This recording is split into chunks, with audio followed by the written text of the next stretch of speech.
지금은 비상 시국입니다. 그렇다고 해서 우리가 또 고난주간인데 그냥 지나갈 수가 없습니다. 이럴 때에서도 기도를 해야만 되지만 환경이 그렇게 되지 않기 때문에 집에서라도 기도할 수 있도록 그렇게 해 주시기를 바랍니다. 고난주간 오늘 첫째 날에 시작해서 금요일까지 여러분들이 가능하시다면 꼭 일어나셔서 함께 기도해 주시고 또 온라인이지만 예배에 참석해 주시기를 바랍니다. 우리 한번 기도하도록 하겠습니다.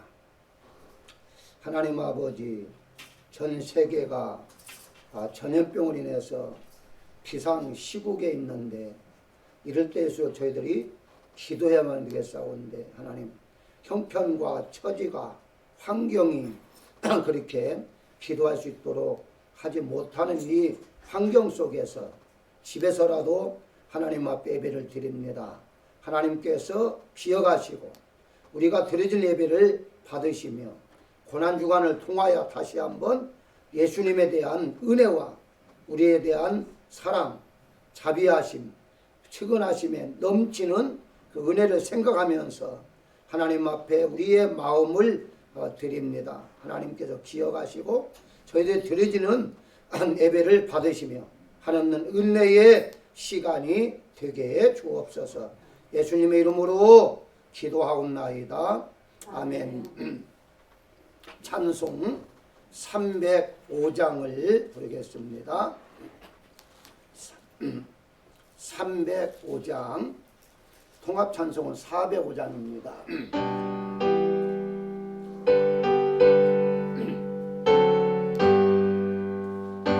아건 주인 살리신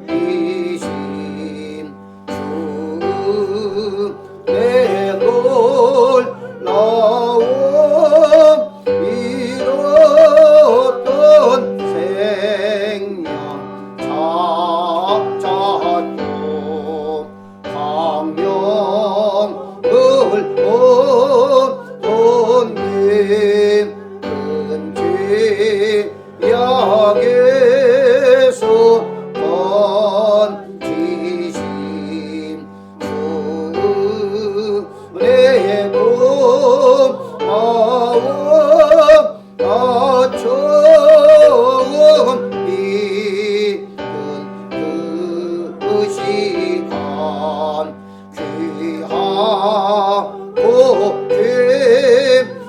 귀하던 이제 내가 산 것도 주님의 은혜로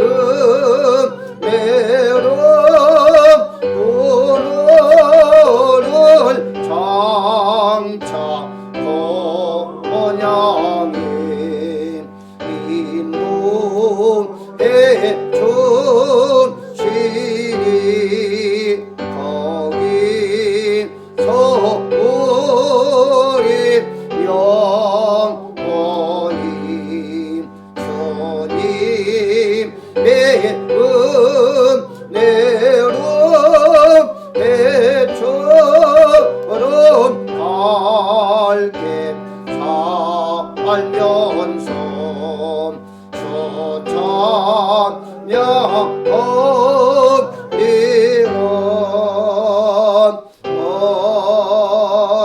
아멘.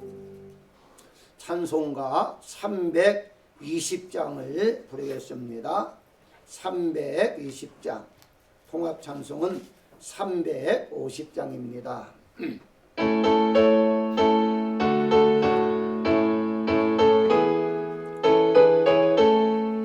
나의 죄를 정케하사 주의 일꾼 삼으심 구세주의 넓은 사랑 항상 찬송합니다.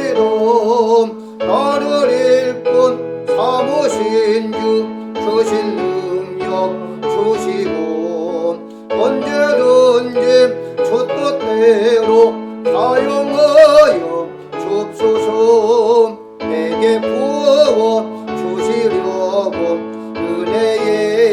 귀하신 주 주의 은혜 채워주사 능력 있게 하소서. 나를 일꾼 삼으신 주 크신 능력 주시고 언제든지 주 뜻대로 사용하여 줍소서. 죄의 죄물 풀어주심 주의 능력 크도록 나를 피로 사신 예수 내 맘속에 오소서. 나를 일꾼 삼으신 주 크신 능력 주시고 언제든지 주 뜻대로 사용하여 줍소서.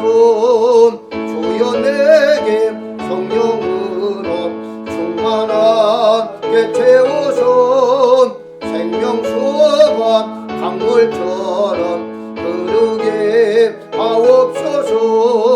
나를 일꾼 삼으신 주 크신 능력 주시고 언제든지 주 뜻대로 사용하여 줍소서. 아멘. 하나님의 말씀은 마태복음 21장 1절에서 11절까지 말씀을 보도록 합니다.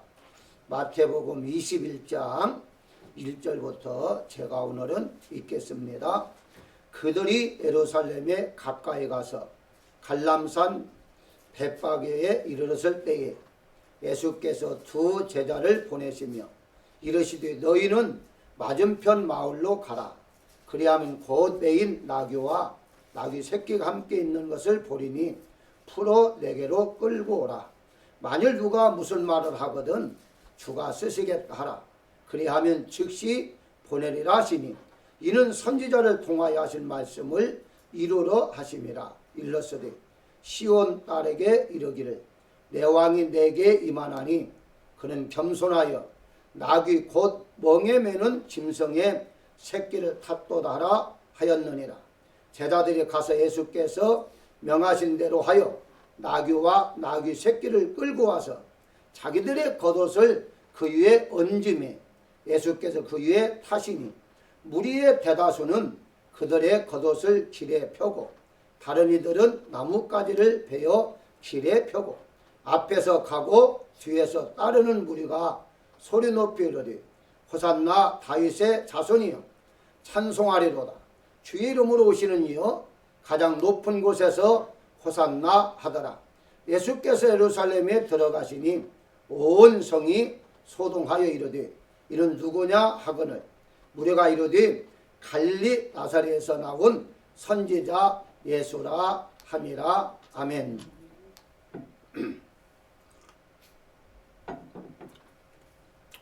오늘은 월요일날 예수님께서 하시는 행적에 대해서 한번 살펴보면서 은혜를 나누고자 합니다. 세 가지 면에서 말씀을 보도록 하겠습니다. 평소에는 50분에 설교가 끝났는데 늦게 시작했기 때문에 6시에 끝나는 걸로 그렇게 생각하시고 말씀을 들으시면 되겠습니다. 먼저 나귀와 이제 대해서 말씀을 드리는데요. 나귀라고 할 때에는 순종을 생각하면서 말씀을 보시면 됩니다. 먼저 이제 여러분들이 보시는 그림에 보게 되면 위에 거가 나귀 새끼입니다. 아래 것도 새끼는 새끼인데 약간 더 큰 새끼다. 뭐 이렇게 이제 볼 수가 있겠고요. 아니면 어미라 이렇게 보기도 합니다. 네, 키가 작다 보니까 어떤 것이 어린 건지 어민 건지 잘 표가 나지 않아서 또 다른 그림을 하나 준비했습니다. 이게 바로 어미와 새끼가 같이 있는 것인데 예수님께서는 어미가 아니라 새끼를 타셨다라고 말씀하고 있죠. 아주 이 작은 새끼를 예수님께 타고 가셨다. 뭐 이렇게 이제 생각하시면 되겠습니다. 자, 그렇다면 오늘 본문에 보게 되면 3절에 만일 누가 무슨 말을 하거든 주가 쓰시겠다 하라 그리하면 즉시 보내리라 하리니 라고 말합니다. 이 말씀에 순종을 한 것이 세 가지가 있어요. 먼저는 소유주입니다. 이제 왜 주가 쓰시겠다는데 아무 말 없이 이렇게 그 나귀의 주인이 예수님께 주셨는가 하는 것은 그 모든 이 세상의 피조물이 하나님의 것이죠. 그래서 예수님은 제자들에게 나귀 새끼를 주인에게 빌릴 때에 주가 쓰시겠다라고 단지 그렇게만 말을 해라. 다른 이유가 없습니다. 주인은 그 말을 듣고 아무 이유도 달지 아니하고 허락을 했습니다. 이유가 뭐죠? 나귀 주인은 나귀의 진짜 주인이 예수님인 줄을 알았기 때문이다. 이렇게 이제 볼 수가 있습니다. 한마디로 자기 거가 아니라 이 모든 것은 다 하나님 것이다 하는 것을 알았기 때문에 주인이 선뜻 예수님 앞에 드렸다. 이렇게 이제 볼 수가 있는 것이거든요. 우리가 가지고 있는 모든 모든 것은 소유자가 아니라 관리자인 것을 우리가 생각을 해야만 됩니다. 한마디로 우리가 이 세상에 머무는 동안에 하나님 잠시 맡긴 것입니다. 그 중에는 이제 우리의 물질이 될 수도 있겠고요. 또 이제 뭐 어떤 권세가 될 수도 있겠고 또 자녀까지도 우리 가족까지도 모두가 다 소유가 아니라 관리자다. 이렇게 이제 생각을 해야만 됩니다. 고린도전서 6장 19절에 보게 되면 너희 몸은 너희가 하나님께로부터 받은 바 너희 가운데 계신 성령의 전인 줄을 알지 못하느냐. 너희는 너희 자신의 것이 아니라 값으로 산 것이 되었으니 그런즉 너희 몸으로 하나님께 영광을 돌리라 라고 분명히 말씀하고 있습니다. 한마디로 우리는 죄로 인해 죽은 자입니다. 이미 끝난 자입니다. 이제 소유권이 예수님 앞에 즉 하나님 앞에 옮겨졌습니다. 내가 내 몸이 아니라는 것입니다.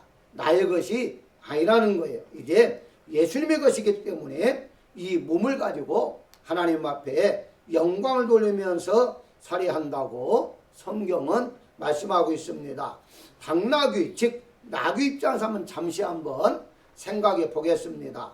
마가복음 11장 2절에 보게 되면요. 너희는 맞은편 마을로 가라. 그리로 들어가면 곧 아직 아무도 타지 않은 나귀 새끼가 있을 것이다 라고 말을 해요. 누가복음 19장 30절에도 같은 말을 합니다.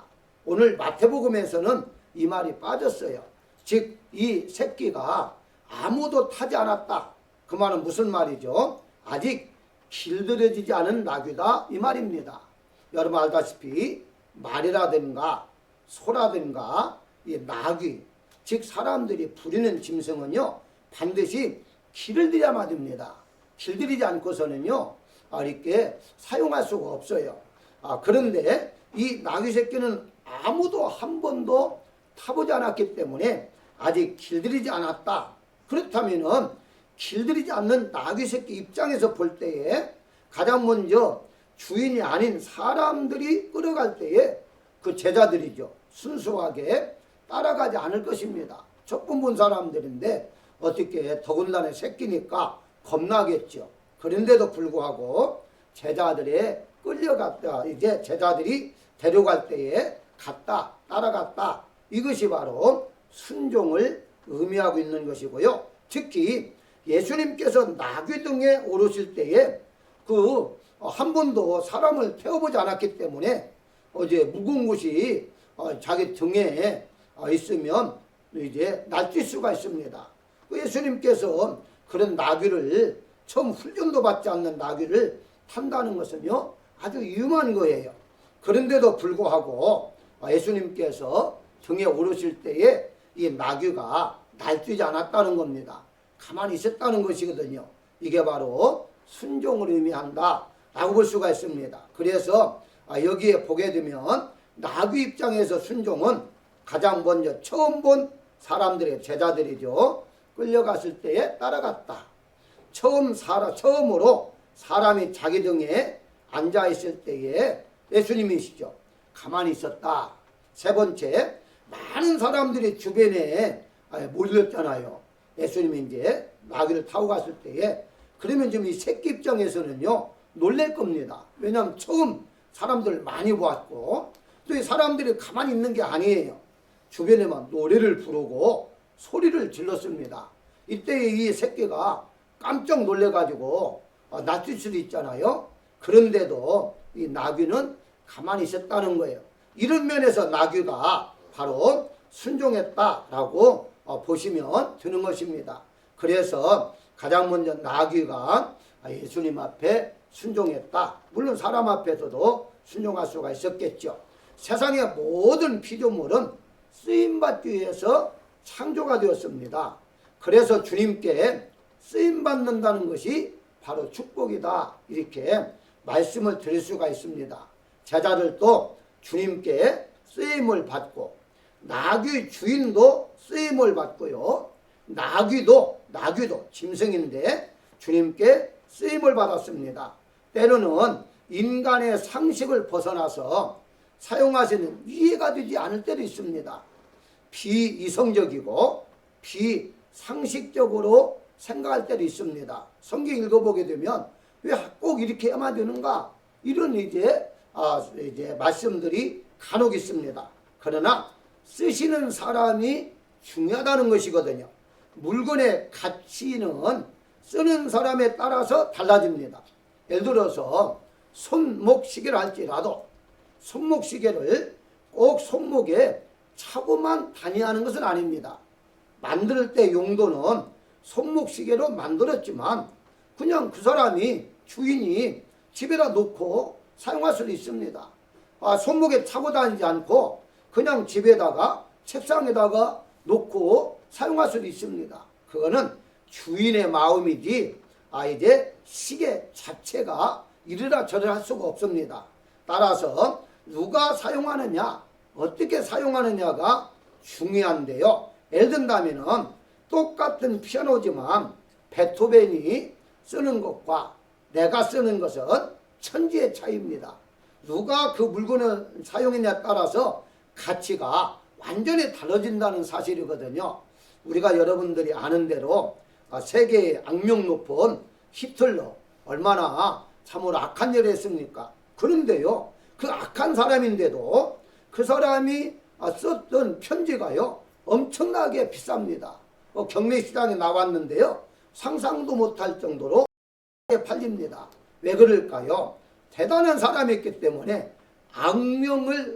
이제 악한 면에서도 유명했기 때문에 그 사람이 쓴 편지가 가치가 있다는 것이거든요. 하물며 하나님께서 악이 하나도 없으신, 죄가 전혀 없으신 그 예수님께서 쓰신다라고 했을 때에는요, 영광 중에 영광이다, 이렇게 볼 수가 있는 것이거든요. 똑같은 칼이지만 도둑이 쓰느냐, 강도가 쓰느냐, 의사가 쓰느냐에 따라서 엄청난 차이가 난다는 것을 우리가 알 수가 있는 것처럼 하나님 앞에 쓰임받는 것이야말로 가장 복을 받았다, 이렇게 이제 보시면 됩니다. 그래서 내가 드려야 할 나귀 새끼가 무엇이 되었든지 주가 쓰시겠다라고 하실 때에 우리는 주님 앞에 드려야만 됩니다. 나를 쓰시겠다면 나를 드리는 것이고, 나의 물질을 쓰시겠다면 물질을 드리는 것이고, 나의 재능을 쓰시겠다면 하나님 앞에 재능을 드리는 것이 내가 해야 할 일이다, 이렇게 보시면 되겠습니다. 예를 든다면 어린 아이가 보리떡 5개와 물고기 2마리를 주님 앞에 드려질 때에 오병이어의 기적이 일어난 것처럼 하나님 앞에 드려질 때에 그 작은 걸 할지라도 약한 걸 할지라도 하나님은 놀라웁게 크게 쓰신다는 사실을 우리가 알아야 할 것입니다. 내가 나를 생각할 때 약하고 연약하다, 능력이 없다, 무능하다 라고 생각할 수가 있지만 하나님 앞에 쓰임받을 때는요, 놀라운 역사가 있다는 사실을 우리가 기억을 해야만 됩니다. 그래서 오늘 이제 기독교의 그 나귀는 사실 시골에서 이제 자란 나귀잖아요. 그러니까 이 시골에서 자란 나귀가 쓰임을 받아야 얼마나 받겠어요. 그런데 예수님을 자기 등에 태움을 이렇게 쓰임을 받았고 많은 사람들에게 이렇게 정말 이제 환영받는 그런 나귀로 쓰임을 받았다는 것, 이게 아주 이제 중요하다라고 볼 수가 있습니다. 오늘 하나님의 나라를 위해서 여러분들이 모두가 다 귀하게 쓰임받기를 주의 이름으로 축원을 드립니다. 두 번째는 우리가 나귀를 통해서 순종을 배울 때에 나귀 주인을 한번 생각해 보겠는데요. 주인이 당시에는요, 우리 한국에도 물론 가나안 나라는 어디 나라든지 비슷합니다. 한국을 생각하면요, 옛날에 소 한 마리를 키우면 그 소가 저 집의 재산이라는 말이 있었습니다. 왜냐하면 소를 통해서 새끼를 낳으면 그게 바로 이제 돈이 되는 것이고 또 이제 일을 시키잖아요. 그러니까 소를 가지고 있는 사람은 이제 그 집의 재산이다 이렇게 말할 수 있는 것처럼 당시에도 마찬가지예요. 나귀 주인 입장에서는요, 이게 바로 재산이거든요. 그런데 주님이 쓰겠다 하니까 그냥 드렸다는 것이거든요. 그래서 가장 먼저 나귀의 주인이 예수님 앞에 순종한 것을 우리가 생각을 해야 하고, 제자들도 그저 이제 가서 데리고 오라, 끌고 와라.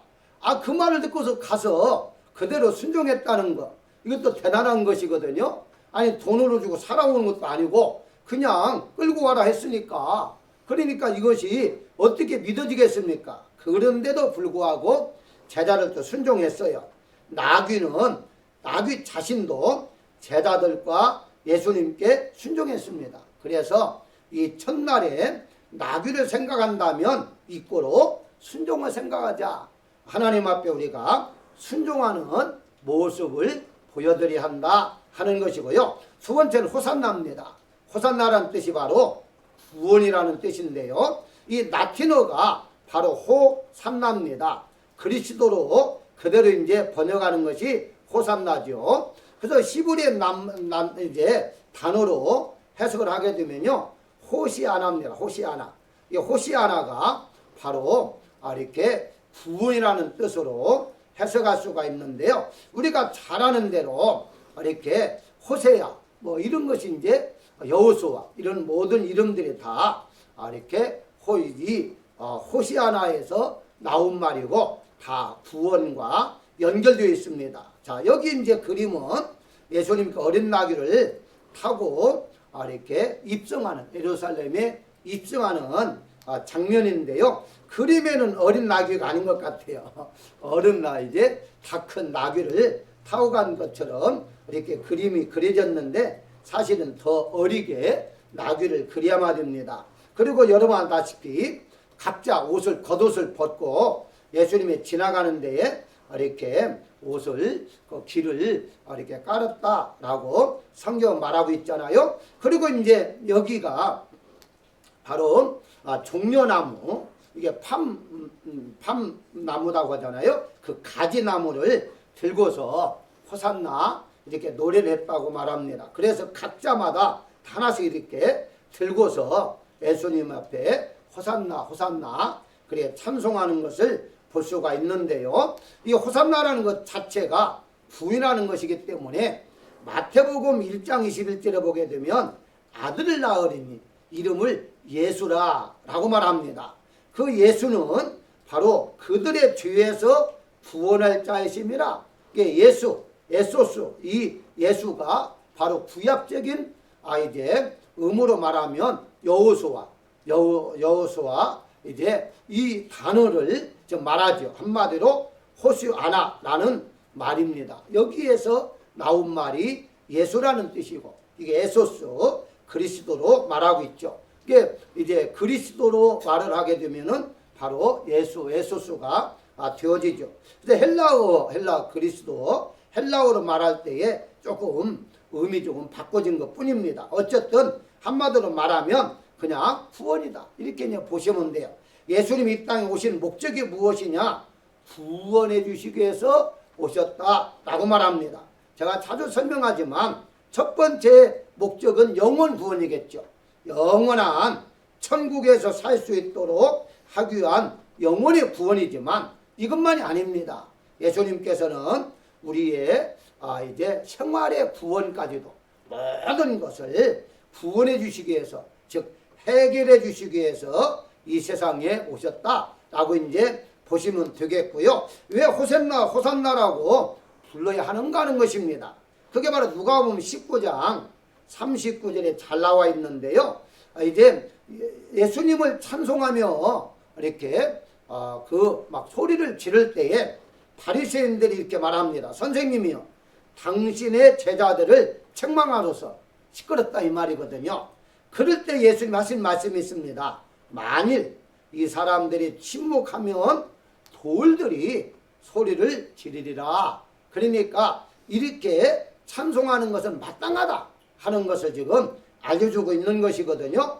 다른 말로 말하면 우리는 하나님 앞에 구원을 받았다는 감사의 찬송이 우리 입술에서 계속해서 흘러나와야 한다는 것이죠. 그게 바로 감사 찬송이라 그렇게 말할 수가 있죠. 그래서 성경은 우리의 입술에 감사의 제물, 바로 입술의 찬양, 입술의 제사, 이것을 하나님 받으신다고 했는데 입술의 제물이 무엇입니까? 입술의 제사가 감사예요. 하나님, 나 같은 죄인을 구원해 주셨으니까 감사합니다. 이렇게 하나님 앞에 찬양하는 것, 이게 바로 호산나를 부르는 것이다 라고 말할 수 있습니다. 근데 안타깝게도요, 호산나 찬송하던 무리 중에 또 일부가 십자가에 못 박으소서라고 외친 사람도 있을 것이다 라고 우리가 추측해 볼 수가 있어요. 왜냐? 예수님이 왕으로 오실 때에 바로 나귀를 타고 오실 때만 하더라도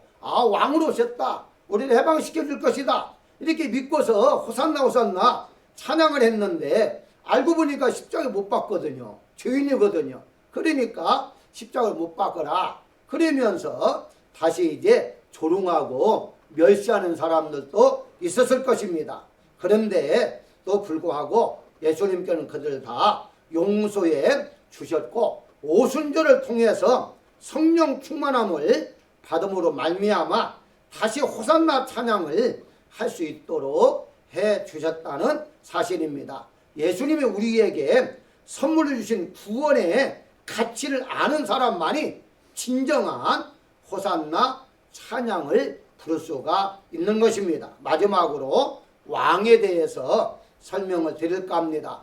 예수님 이 땅에 오신 목적은 하나님의 나라를 세우기 위해서 오셨다고 성경은 말씀하고 있어요.